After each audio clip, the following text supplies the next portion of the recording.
Shalom Aleichem, everyone. A good Moyed, and we are continuing in Hachsek's learning of the Pele Yoetz in the chapter of Ainah, of oppressing a person either financially or, as we will see, even with words. And we're holding by day number 78, Cholamoid Sukkis.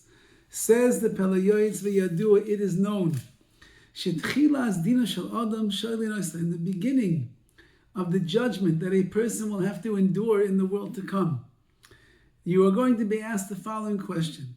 Nasata v'nasata be'emunah? Did you do your business dealings with honesty? Was it faithful? Did you follow the laws of the Torah? Someone who trusts in Hashem and they do all of their business dealings be'emunah, faithfully, according to halacha. Chesed Hashem Yisavavenu, you should know that the chesed, the kindness of Hashem, will surround such a person and they will be matzliach, they will succeed. Ubirkas Hashem hi ta'ashirenu, the blessing of HaKadosh Baruch Hu will help to make them rich. Ubevadai shelo yechser lachmai, certainly they will not be lacking lechem, bread and sustenance.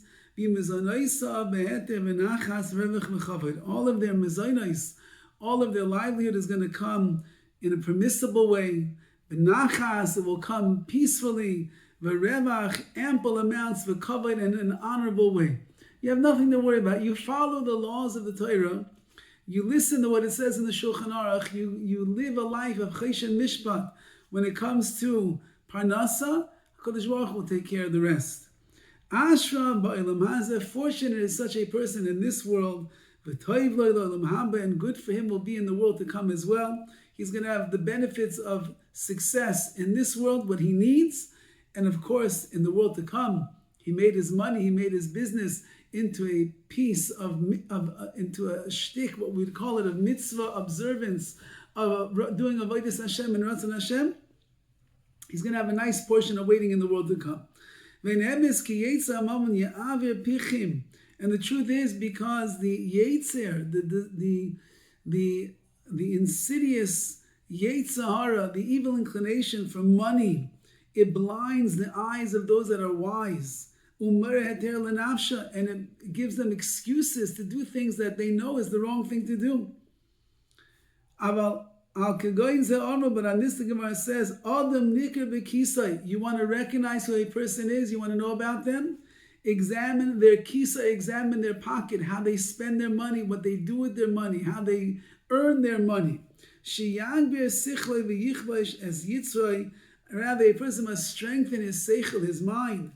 He must strengthen his mind, v'yigbash as yitzra, and conquer the yitzar, v'yisratze b'ratzon gomor, and he should have a strong desire.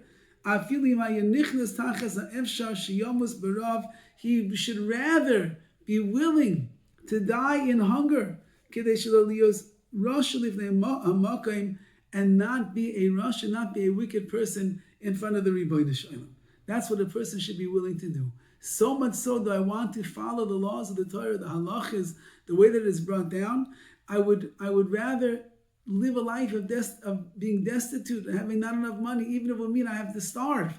But chas v'chalila, that I would break a mitzvah, break a halacha, break a law that it says, this is our obligation, and that is what is really good for us.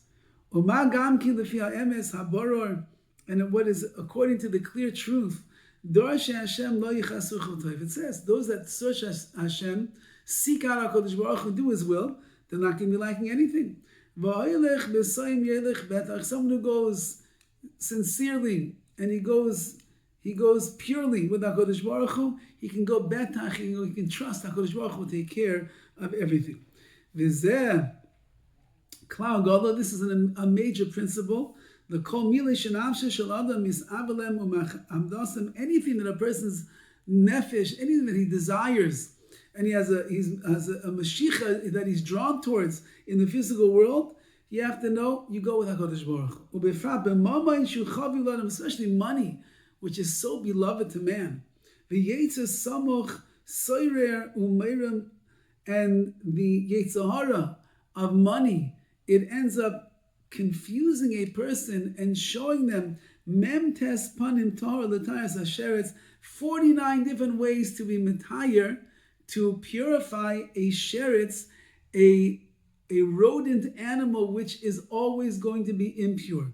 Which means this is a linguistic style that he's using over here, and that is, everybody knows that a sheretz, a rodent, is always going to be an impure animal. There is no way to be metayer, to purify, but somebody that really wants that sheretz, that rodent, that rat, whatever it might be, to become tahor, he'll come up with 49 different ways in his mind to try to make it that it's going to be tahor.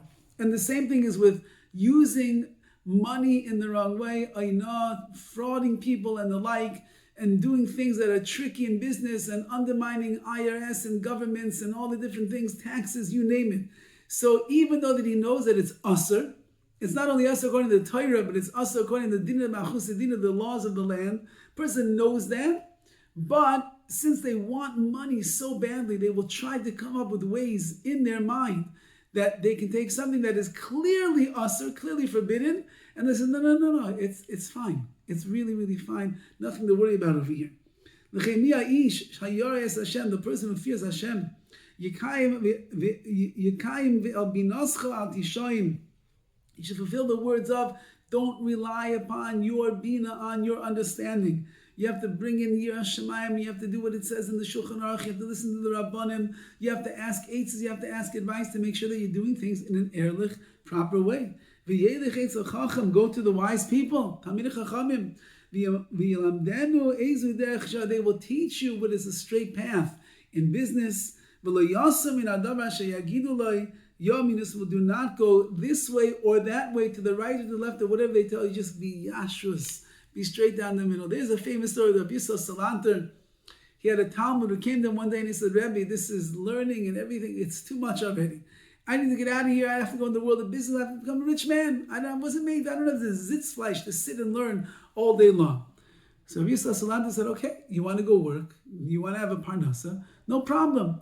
But I can't let you leave the Beis Midrash until you master the laws of Choshen Mishpat in the Shulchan Aruch that deal with the business. There's a lot going on over there. It's very easy to make a mistake. You can end up doing yourself a disservice and do a lot of averis. So you have to learn the halachas very, very well. And then I'll test you on them. And once I test you on them, and then I see that you know them, so then I believe in you that you'll be able to go out into the world of business and live your life like an erlich yid. And he said, okay. Fine, fair enough. He spent the next year of his life steiging in learning Torah, learning. Choshen Mishpat, the Sugis and the Gemara, the Rishayim, the Achreinim, the Shulchan Aruch, the Noisei, everything. And then at the end of that year, he came to Rabbi Salanter and he said, I'm ready. Rabbi, I'm ready to be tested. And Rabbi Salanter pulled out the Shulchan Aruch and he went through everything. And this man knew he was a baki. He was an expert in the laws of Choshen Mishpat. At the end of the faher, at the end of the test, Rabbi Salanter said, Mazel Tov, you learned it very well. You know it clear. You know it very clear. He says, now, if you want, you'd be able to leave and go and work in business. And I am certain, and I trust in you that you will do things according to halacha. He said, but you learned the Choshen Mishpat so well. You're such an expert now in these laws. Chaval, you should leave the Beis Midrash and go out and work. You should become a paisek and become a rav that can guide other people. The bottom line is, though, is that he was telling him that if you don't know the laws well, for sure you're going to trample over mitzvahs and halacha. V'yesh aynaas devarim, says the Pele Yoetz, let's switch gears. Not only is there the fraud that a person can do when it comes to monetary things, but there's aynaas devarim, there's oppressive words that a person could use on other people. Shuchamer me'aynaas mammon is worse than the oppression and the pressure that you put on people monetarily. Masha'am, like it says in the Gemara, Kol ha'sha'arim ninalo, all of the gates, Kol ha'sha'arim ninalo, all of the gates are locked, Chutz mishayana, besides the gates of Ainah.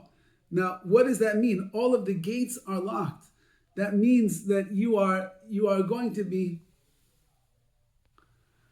It means that all of the gates that are locked of prayer, except for those that are being uttered by the people that were hurt by other people's words. When you hurt somebody with your words, and they endure the pain, sticks and stones may break my bones, but names will not never hurt me, they will hurt a person. And therefore, that person that was pained by your words, so their tefillahs, their prayers are extremely powerful. The person who hurts somebody else with their words, they are going to get their retribution directly from HaKadosh Baruch in a powerful way. Many people have made mistakes. They don't, because they don't really know what it means to say hurtful, spiteful, painful words to another person. The major principle is anything that you say that hurts another person, words that end up hurting them, disgracing them, embarrassing them, hurting their feelings, that is oinas dvarim, those are hurtful words. Okay, they laid the base of the mitzvah chaveron, and in order for a person to know which words are going to hurt their friend, you always have to live by the dictum of our sages, whatever is hateful to you, do not do it to your friend. So whatever you would not want people to say about you, don't do it to your friend. And you have to think about people. We live in a world, everybody's so sensitive, very fragile, very delicate. And if you say the wrong word to somebody, even if it's just some sarcastic joke, something like that, the wrong word can be taken in the wrong way. And that's called oinas davar. Maybe in previous generations, it would not have been. But Bisman Hazeh it is. And therefore, a person has to be exceedingly careful in the words that they say, lest they hurt another person and violate the mitzvah, the issa in the Torah of oinas davarim, which again says the Pele Yoetz is a grave error for a person to make. All the best.